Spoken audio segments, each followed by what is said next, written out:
Hello everyone. Now we are going to start with the next topic related to class 11 physics. Now one of the important topic related to the chapter rotational motion of physics or class 11 is the center of mass of a two particle system. Now ये क्या है हमारे पास? हमने एक coordinate system लिया x y z. उस coordinate system में हम कहते हैं कि हमारे पास दो पार्टिकल्स हैं, we have two particles. एक पार्टिकल का मास m1 है और एक पार्टिकल का मास m2 है. पार्टिकल जिसका मास m1 है वो पॉइंट A पर है, पार्टिकल जिसका मास m2 है वो पॉइंट B पर है, और r1 r2 हमारे पोजीशन वेक्टर्स हैं particle of mass m1 and particle of mass m2 respectively. Now centre of मास होता क्या है भाई, इसके बारे में ज़्यादा पढ़ने से शुरू करने से पहले जानना ये जरूरी है कि हम पूरा आर्टिकल भी करेंगे. ये पता होना कि सेंटर ऑफ मास है क्या. Centre of mass a point where whole mass of the body is supposed to be concentrated. एक पॉइंट जहां पर पूरी बॉडी का मास ऐसा सपोज किया जाता है कि कंसंट्रेटेड है, उसे सेंटर ऑफ मास कहा जाता है. अब यहाँ से मैं आपको एक चीज तो क्लियर कर दूं कि सेंटर ऑफ मास मैथमेटिकली एक या बेसिकली एक मैथमेटिकल कन्वीनियंस के लिए लिया जाता है. क्यों? मान लो हमारे पास एक सिस्टम है, उसके अंदर बहुत सारे पार्टिकल हैं, तो एक एक पार्टिकल के मोशन को स्टडी करना is quite difficult. It is quite difficult to study the motion of individual particles. तो उस चीज से बचने के लिए हम लोग स्टडी करते हैं मोशन ऑफ एंटायर सिस्टम. एक पार्टिकल के किसी इंडिविजुअल पार्टिकल के मोशन को स्टडी करना मुश्किल है, क्योंकि एक सिस्टम है उसमें बहुत सारे पार्टिकल हैं, तो उसमें अगर आप एक एक पार्टिकल की मोशन को स्टडी करोगे then it is going to be difficult. तो हम लोग वहां पर कॉन्सेप्ट लाते हैं सेंटर ऑफ मास का. Moving ahead to the article, OA की वैल्यू कितनी है हमारी R1, OB की वैल्यू कितनी है R2, और यहाँ पर C क्या है भाई? हमने कहा C हमारा है position of center of mass. We have considered that this is the point where the whole mass of these two particles is concentrated.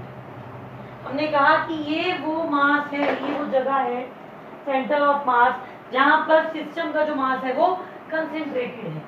OA की वैल्यू आपकी R1 है, OC आपका R है, और OB की वैल्यू आपकी R2 है. These are nothing but the position vectors for the particle of mass m1, m2 and the center of mass respectively. Moving ahead, v1 की वैल्यू कितनी होगी भाई? v1 is equal to dr1 by dt. v2 की value कितनी होगी? dr2 by में dt. f1, f2, f1 to f21. Because article को आगे बढ़ाने से पहले ये जानना जरूरी है कि हम जो भी उसके अंदर मैथमेटिकल या फिजिकल टर्म यूज करने वाले हैं उनको हमने किस तरीके से शो किया है. तो F1 हमारा क्या है? External force applied on the particle of mass m1. F2 हमारा है external force applied on the particle of mass m2. F12 is the internal force on the mass m1 due to m2 and F21 is the internal force on m2 due to m1. F1 F2 में external forces हैं. F1 जो मास m1 पर लगता है, F2 जो मास m2 पर लगता है. F12 क्या है कि m1 पर m2 की वजह से कितना मास लग रहा है, और F21 क्या है कि m2 पर मास m2 पर m1 से कितना मास लग रहा है. So I hope the introduction of this article is clear to all of you.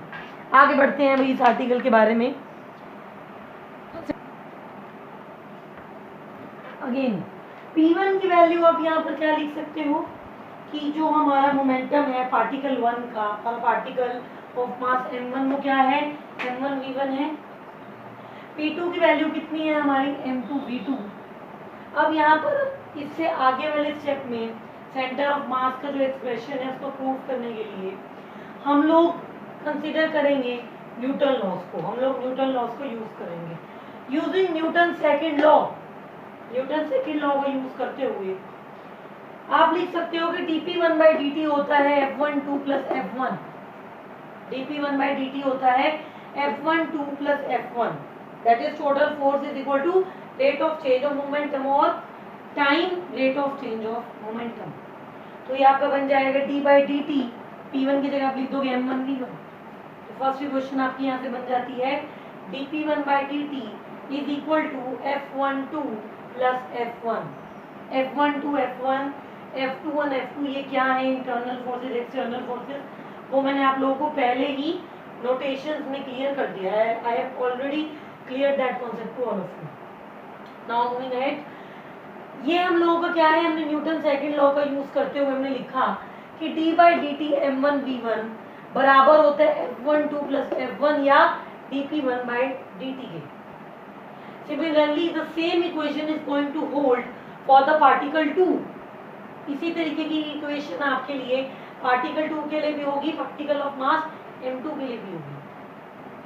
So that equation can be written as dp2 by dt is equal to f21 plus f2 that is equal to d by dt m2 v2।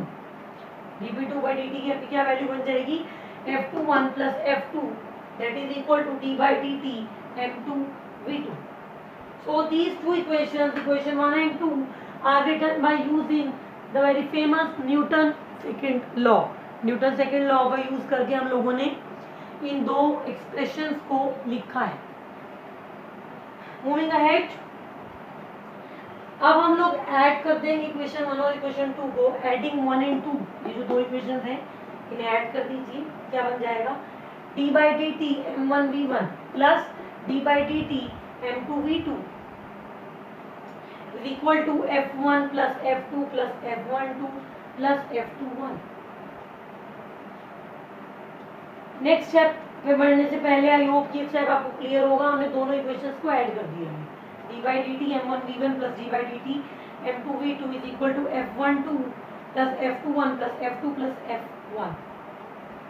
अब Newton law को ये use करते हुए हमें पता है कि f12 is equal to minus of f21 होता है।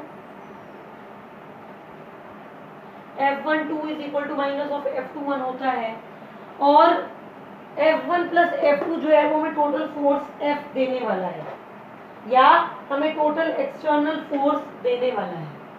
अगर हम सिस्टम की बात करें तो हम जानते हैं न्यूटन लॉ से कि F12 जो है वो माइनस ऑफ F21 होता है और F1 प्लस F2 जो है वो हमें total external force on the system देने वाला है।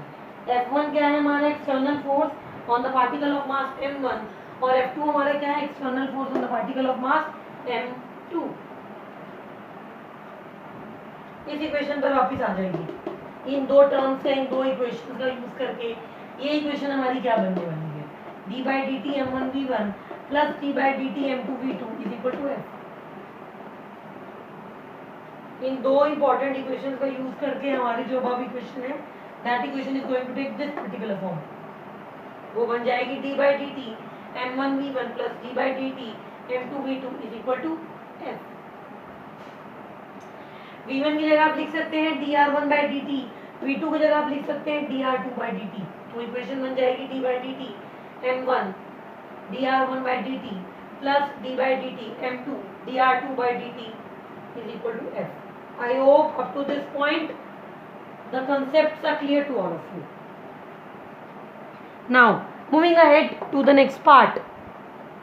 अभी तक इसमें हमने क्या प्रूव किया कि टोटल एक्सटर्नल जो फोर्स लग रहा है उसकी वैल्यू क्या होने वाली है।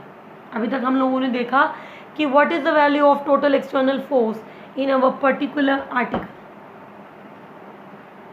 आगे देखते हैं वही इसमें हम लोग।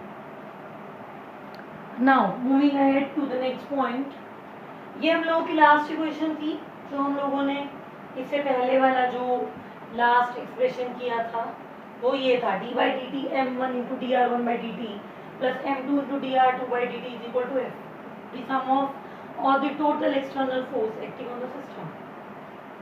इस d by dt को ऐसे इट रखिए, इन दोनों टर्म में से आप d by dt बाहर ले सकते हैं simple by using simple rule of differentiation. इससे ज़्यादा मैंने कुछ यहाँ पर नहीं किया।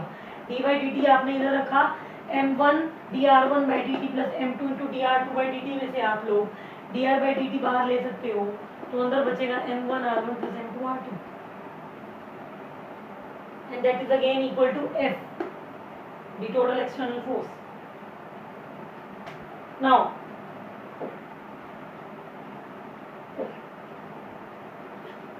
सॉरी यहाँ पर भी डी बाई डी टी है, यहाँ पर भी डी बाई डी टी है, तो ये क्या बन जाएगा, D square by D T square बन जाएगा, D square by D T square. आप इन दोनों टर्म्स का यूज करके यहाँ लिख सकते हो। इन साइड में जो अंदर की टर्म होने वाली है वो होगी m1r1 plus m2r2, that is again equal to f। अब इस इक्वेशन में हम लोग क्या करेंगे, हम न्यूमिनेटर और डिनोमिनेटर में m1 प्लस m2 लेने वाले हैं। या हमने इस टर्म को m1 प्लस m2 से मल्टीप्लाई कर दिया और डिवाइड कर दिया। m1 प्लस m2 एक तो हम लोगों ने बाहर ही रखा, और जो नीचे वाली टर्म थी, जो डिवाइड में टर्म थी, उसे हम लोग डेरिवेटिव टर्म के अंदर ले गए। And there is a reason behind it. आगे क्यों हम लोगों ने ऐसा किया है, देखो भी याद रखो, जब हम लोग फिजिक्स पढ़ते हैं तो जब हम एक एक स्टेप परफॉर्म करते हैं वो बेस्ड होता है नेक्स्ट स्टेप पर, कि हमें ये चीज़ आंसर में चाहिए, हमें ये चीज़ डिराइव करनी है, तो उसी के अकॉर्डिंग हम लोग वर्क करते हैं। तो अगर ये चीज़ किसी को समझ आ गई देन उसके लिए सब्जेक्ट समझना भी बहुत ज़्यादा मुश्किल तो नहीं रह जाने वाला। m1 प्लस m2 को आप लोगों ने ऊपर और नीचे लिया है, तो ये बन जाएगा m1 plus m2 D square by D T square m1r1 plus m2r2 by में m1 plus m2 is equal to f। अब एक बार के लिए ये यहाँ तक भूल जाइए, ये चीज़ समझ लीजिए क्या है। When whole mass is concentrated at C, whose position vector is r, ये सिंपल मैंने क्या लिखा है, f ma के बराबर होता है, f की वैल्यू ma के इक्वल होती है, या of course f is equal to ma। Force is the product of mass and acceleration. तो टोटल सिस्टम का मास क्या है, m1 प्लस m2 नहीं है, टोटल सिस्टम का मास क्या है, m1 प्लस m2 है,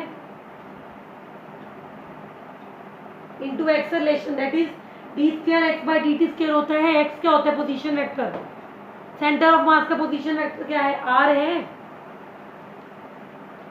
F is equal to M A को मैंने एम यानी कि m1 प्लस m2 इस केस में total mass of the system, and acceleration यानी कि D square R by D T square. तो ये इक्वेशन कैसे आई है, I have told you, F M A होता है, तो इस केस में एफ को आप लोग लिख सकते हैं m1 प्लस m2 इंटू में डी स्क्वायर आर बाई में D T square. Now on comparing this two equations, अगर आप इन दोनों इक्वेशंस को कंपेयर करोगे तो r की वैल्यू कितनी बनने वाली है, r is equal to m1r1 plus m2r2 by में m1 plus m2। On comparing the equation number 3 and equation number 4, the value of r is equal to m1r1 plus m2r2 by m1 plus m2. So this is nothing but the position vector of center of mass of the two particle system denoted by capital R. With this we have completed this important topic and we are going to continue the next topic from the next video. Again be regular with the videos. Thank you.